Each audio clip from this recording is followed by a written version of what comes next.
Hey guys, how's it going? Welcome back to another episode. Today we tackle one of the most epic crossovers in classic gaming history, Battletoads and Double Dragon, the Ultimate Team.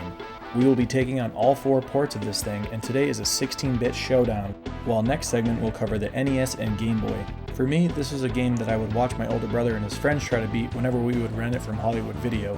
And when I say try to beat, that's what I mean. For those of you not aware, Battletoads is notoriously difficult and what many would consider one of the very hardest games in existence. Not like Double Dragon games are easy whatsoever either. But you know who developed this, the same people that put together Battletoads, Trade West, or Rare. So yeah, it doesn't take too much speculation to have an idea of what we could be walking into. In classic gaming fashion, there's a big emphasis on being cool, from its playable characters, their dialogue and imagery, to the stages and their excellent music, along with the over-the-top big bosses standing in between you and the 2 main villains from their respective titles, the Shadow Boss and Dark Queen. I'll go ahead and say right now, there's a lot to look at and talk about as we beat both 16 ports on the Super Nintendo and Sega Genesis, from all of the various troublesome, dangerous, and downright cheap sections in the game, and we'll also be taking a look and commenting on the differences between the levels of these 2 ports. Even when you don't press start in the beginning, is quite a bit different. All of the characters tell you about themselves and say things that really make you buy into their mission and overall intensity. The one thing that's clear is that they are definitely here to beat some ass. But you also have the equally motivated and shit-talking enemies too. There's a lot of tension here. And with that face-melting musical theme in the background, the enthusiasm to start beating up bad guys is at its boiling point. So let's go ahead and courageously start beating down on some evil. You get to choose between the 3 toads, Rash, Zitz, and Pimple, which have a different order depending on the port, and the pictures are even different, like different faces for the select than the ones I was used to. I'll tell you right now that I did use the Super Nintendo version to grind my attempts as I was remembering and relearning the game. My personal history with the games, aside from watching and not getting very far as a kid, is that I've beaten both of these games once toward the end of college, almost 7 years ago at this point. What you have to understand is that both games get disturbingly cheap and tough as you go further and further, making the first several levels incredibly important to master, not making any mistakes while snagging every bit of health, points, and 1-ups possible, and recognizing the importance of finishing a boss when you're low on health. It really adds up at the end. It's so important because if you actually manage to get towards the end of the game but with only a few lives left, it's just not going to work out. And with these games having limited continues, yet taking around 40 futile minutes of your best play just to suffer the anguish of being kicked back to the start screen is simply soul-crushing, often having you ask yourself, how much better can you honestly play? Well, in level 1, as we board the enemy spaceship, things can be pretty simple once you're used to it, but something that's going to stay a theme in this game is how quickly things can go wrong or get out of hand. The enemies can be pretty difficult to gauge because they make it seem like they won't gang up on you, at least while you're the one doing the attacking, but they consistently move to both sides of your character and pound away your life without you being able to do a damn thing. I mean, what moments really make you want to spike your controller more than this type of cheap garbage, which happens in both of them. That's mostly what this level is, trying to make sure you don't get sandwiched by the enemy or allowing your health to get chipped away, because not losing a life on level 1 is only your first step into having a chance with this game. Although you have 6 pegs for health, many of the game's attacks do 2 pegs and sometimes 3, so when you have enemies consistently taking 1/3 of your life pretty much whenever they touch you is a problem. There are sometimes jabs and little things that only take 1 peg, but it's important to set the stakes and mention what you're realistically dealing with for most of the game. There are a couple of other enemies too, like the little robot shooting lasers that can be dangerous, along with mini boss hands that reach out to hit you as you need to walk away, then pounding them when they're on the ground, 2 to 3 times in a row depending on which hand or port of the game. You can see both games have nice atmosphere, but also have differences like the color used on enemies, the ship you're walking on, and even what appears to be a Super Nintendo exclusive torpedo lunge from the common enemy. I never saw any of these guys do it on the Genesis. With all that there is to see that's different, it's also definitely important to stop and listen to just a couple things throughout the adventure too, like the difference in sound effects,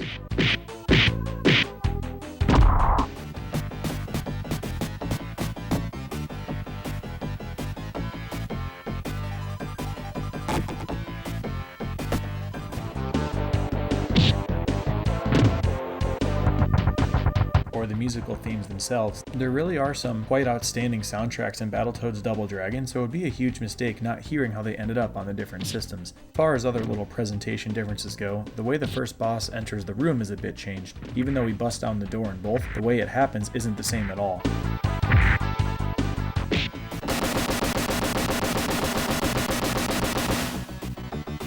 The strategy for taking him down though is the same, and we can finally address a really important strategy in this game that also existed in Battletoads, using your dash attack. And you know what? You might be shocked to know that this is where I find one of the differences between the Toads and the Lee brothers. Your attack range is better with their kick than the Toad headbutt, which is crucial. But not only that, when you get the horns animation with the Toads, it actually hinders your ability to get back into position as well, which can ruin the pace of your fight. There's another really surprising difference between these characters that is coming up on the next level, but as far as finishing this stage up, the dash attacks over and over to stay out of his punching range is what you want. And upon victory, you'll also notice that the Super Nintendo kicks the boss toward the screen, whereas the Genesis kicks him off of the top of the screen into the distance, which was obviously quite a bit easier to create. Important to mention though, the Genesis actually has a boss theme and end of the level theme while the Super Nintendo doesn't. There are more musical and graphical touches coming up present in the Genesis too, like you actually have your bird friend talking junk directly to the boss after they get their whooping from you. I love seeing the before and after fight close-ups, like Street Fighter. I wish the Super Nintendo had done those post-fight pictures too, but perhaps a little censorship on Nintendo's part. Something I've always really liked is the extra detail of showing your character entering stages as the upcoming boss has some words, egging you on. These are pretty cool, so I'll be sure to show these in between the levels too, only feels right for the complete comparison. Level 2. Now that we've broken into the ship, we can see all things look pretty similar for the most part, with just little differences like the choices of aesthetics on the wall or colors of the floor. You'll also notice that there are fences in the background that we can climb, which you would only really do to reach the items, and I have to comment that, unlike many games out there, you can't jump and cling onto or even jump off of the fence, which is annoying. And here's where another advantage of the Lee brothers comes into play. With the Toads, you don't have a jumping attack that works anything like their kick. If you try to jump up in either of these ports, the Toad's jab won't break it, or their windup is too slow, which is not only annoying and waste time here, but the fact that you can't effectively attack in the air is actually a big problem for a couple of enemies or moments later in the game, which I will point out as they come up. So the main thing here is just taking out enemies, and the fastest strategy for that is similar to one in Battletoads as well, where if you knock an enemy over with a dash attack, you can then dash right up into it with a finishing blow, which is great and saves you the annoyance of an enemy getting up 5 times in a row, or having to spend a lot of time jabbing and comboing everybody.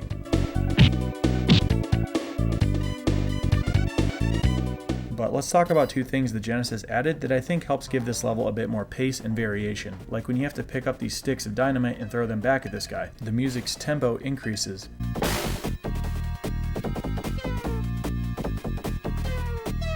Another thing they do is actually giving a different theme when you get on the turbo tunnel bikes, which is awesome.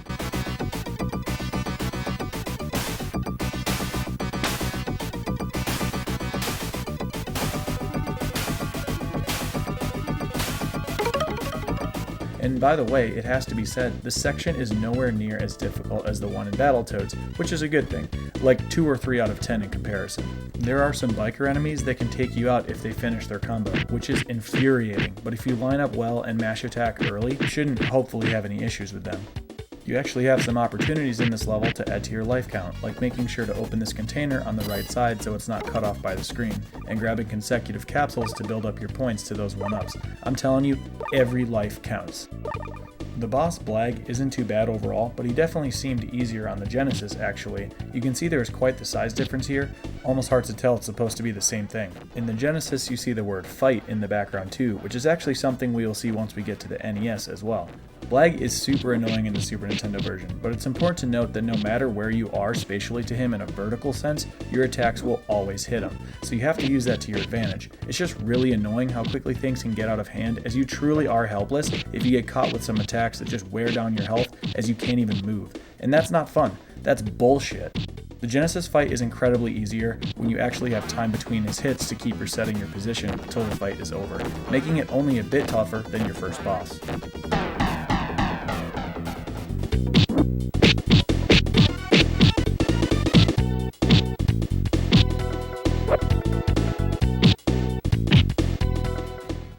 Level 3 is a grind. It's broken into 3 sections and absolutely a stage that's tough enough to hold legitimately decent attempts back.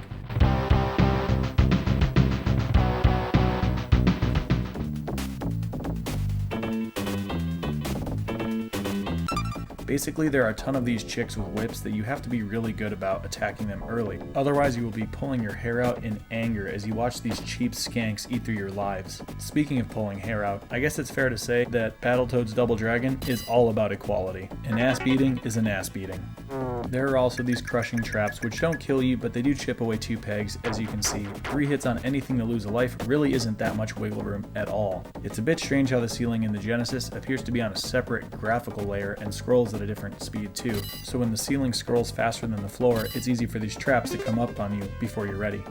There are a couple moments where you get to hang from the line, just like in level 2 from Battletoads, but this is a bit more simple, although I will say it frustrates me a lot. It's just how much more difficult it is to try to juggle the crows for extra lives. The hit detection is kind of trash, to be honest, and with how little it allows you to just focus on one crow at a time or other obstacles as the screen scrolls, it's not nearly as much of a realistic opportunity as you would hope.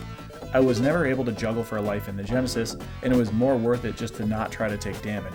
Another graphical touch the Genesis did was the change in color between level sections, which doesn't seem like much, but you'd be surprised what a change in musical tempo or color of the wall can do for your engagement in a long, frustrating, tough level like this.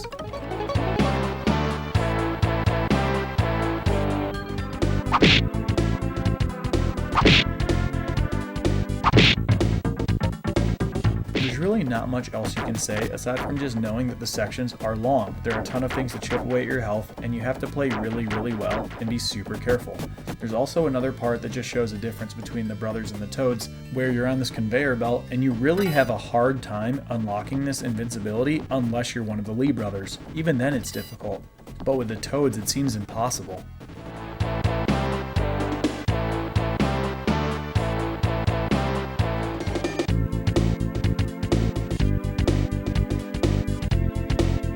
Looking at the end of the level, the boss here can be a huge pain. You can get caught in his attack flurries, and you're not always sure when he's going to stop and shoot, or how many bullets are going to come out of that gun.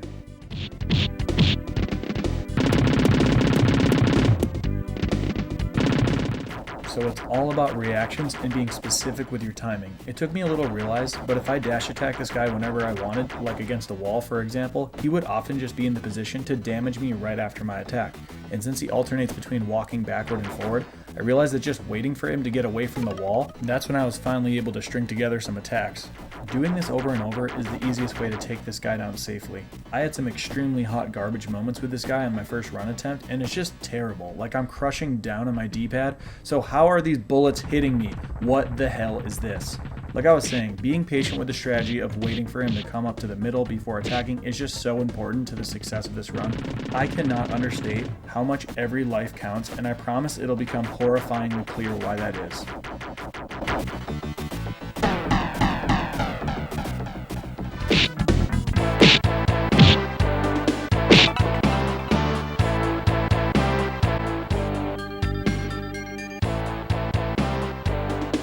Level 4 is a nice change-up with a little ship. In a similar way to the super old game Asteroids, you press left and right to rotate while you have your gas and shot buttons. As you might expect out here, we do have some waves of asteroids, some being deployed by the ship and coming from all around. There are some other projectiles out here that explode, shooting in different directions, and even one-hit kill balls. In general here, surprisingly, things actually move a bit faster in the Super Nintendo version, making it just a little bit more tricky to deal with. In both versions, there are 2 1-ups to be on the lookout for in the mix of these instant kills that are incredibly important to grab. Like even if you're having a really strong run with only a death or 2 up until this point, even still it doesn't matter. I'm telling you, you have to constantly be in the mindset that you're on your last life in this game. A part where it's almost guaranteed that you'll probably lose at least 1 life is going against these UFOs, 4 of them in a row. Their shots take 1/3 of your health, and their health grows substantially between them. Your first UFO may not take very long, the second one also doesn't take a super long time, but between the third and the fourth, depending on how cheap these guys are with landing their shots, which come in way too quickly to avoid, I want you to understand just how long and tense it gets in this section. You really just need to get kinda lucky with where they're shooting or how they decide to move around, hoping they don't bump into you as well.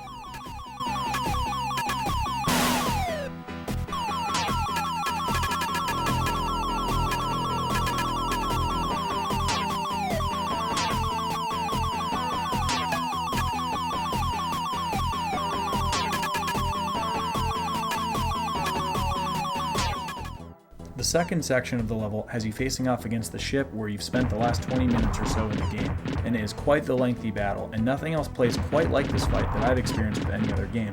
Many players may not even have the idea that your ship is equipped with homing missiles, if you hold your shot button down long enough. You can't really move the target around on its own, but only your ship, so your spatial awareness, timing, and strategy has to be ready to go for this. Some of the sequences are very easy, there's nothing to worry about as you hang off to the side while using your missiles, but then there are sequences that target your ship specifically with wave after wave of large electrical projectiles or bullets. The timing gets very tight to continue to use these missiles, but it can be done, just barely in time. Sometimes though, you may just be better off pounding out your bullets for these types of sections, if you simply cannot get the missile off in time without being hit. You can see that there's a lot of stuff going on for this fight, but it's not outrageously tough to get through. The main goal is to not carelessly lose a life or two with good strategies but lack of patience because it's very easy to do. They even use instant kill missiles at the end. So brutal. As the level ends, the ship turns into a missile. Okay, and is now headed to destroy the Earth. Things have escalated very quickly. Cool to see the different colors used in the cutscenes and on the stage itself, with lots of little aesthetic changes too. Level 5 is where things start to heat up and feel like a legitimate run. Not many players have the patience or desire to get this far, but we are only a couple levels away from the end of the game. It's actually a pretty cool stage with a variety of enemies, ideas, and sick musical track.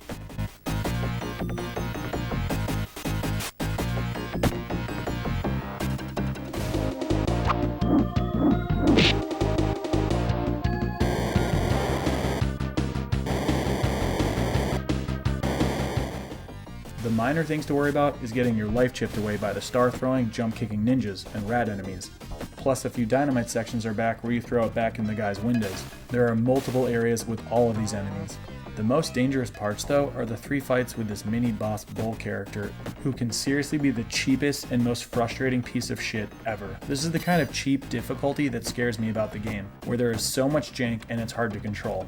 Things just move so fast with this guy, and you can't cheese him easily at all. He comes back so quickly with his headbutts. He never leaves you alone, so it's extremely hard to even get him off of you to grab the health when you need it. This is the kind of stuff, 30 minutes into a run, that just makes you want to throw your controller at the wall. It's not like it can't be done, but it's so hard to not lose a life on each of these guys. It's hard as hell to not get hit at least 3 times when they lower their heads for those immediate headbutts, plus sometimes you get caught with those jabbing combos too and they wear down your health. You have to really be sharp against these guys to not drop a life, trying to leave the health available before it's too late. And in the second room that is much larger, you definitely need to snag that one up, but you have to be so careful and smart about when you go for it, otherwise you get caught for more punishment. It can't be overstated, these guys can be a huge problem.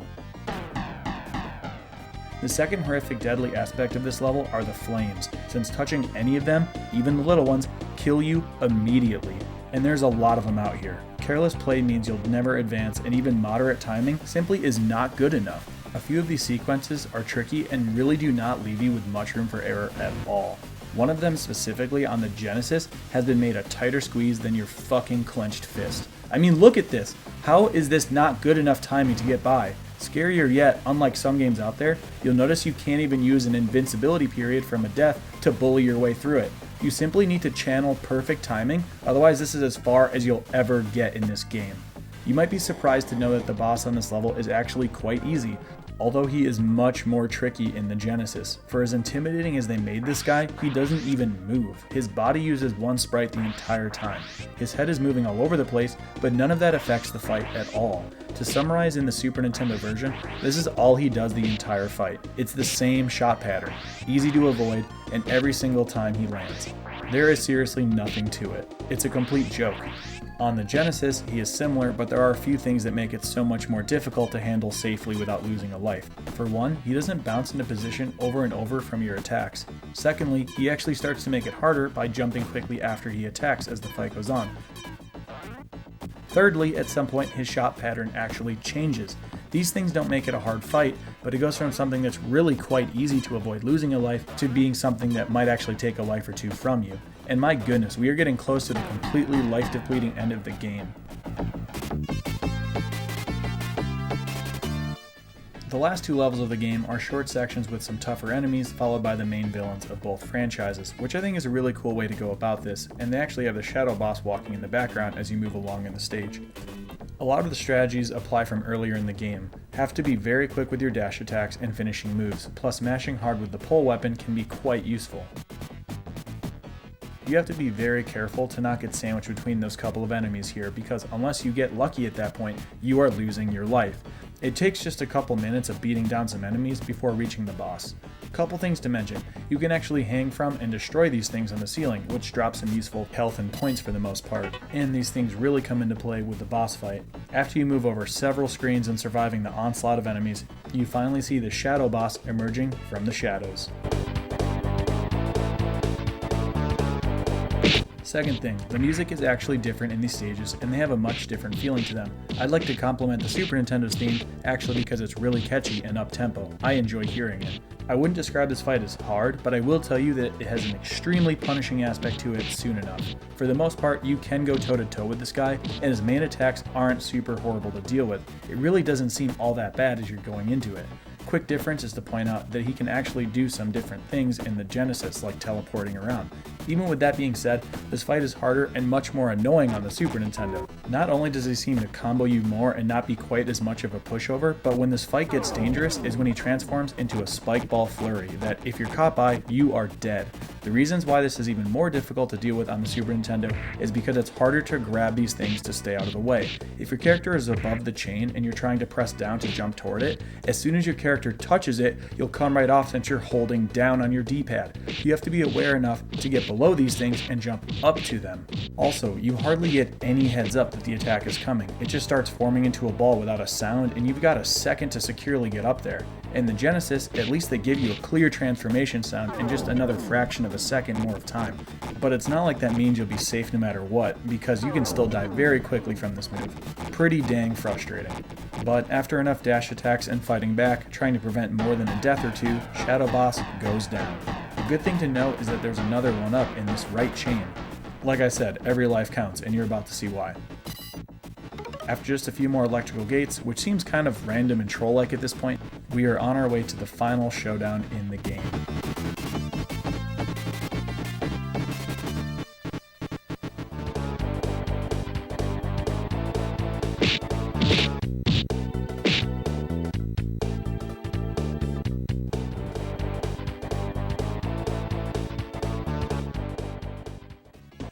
So here comes the moment we've all been waiting for. I've been saying we need to hold on to all of our lives, and it'll become horrifyingly obvious why that is. Similar to the previous level, we have a short stage with some familiar enemies, and now these guys like to throw punches from super far away, which can be much tougher to deal with. At least they hit each other, which helps out. The color schemes are completely different, along with a mural-like theme of the Dark Queen, and that's even different between the games too. They both look pretty interesting and funny. The Sega Genesis style belongs like on an Adam and Eve billboard somewhere, but the style of the Super Nintendo picture looks like something you'd straight up see on like a rock or a rap album cover, or at least on one of those truck mud flaps or bumper stickers.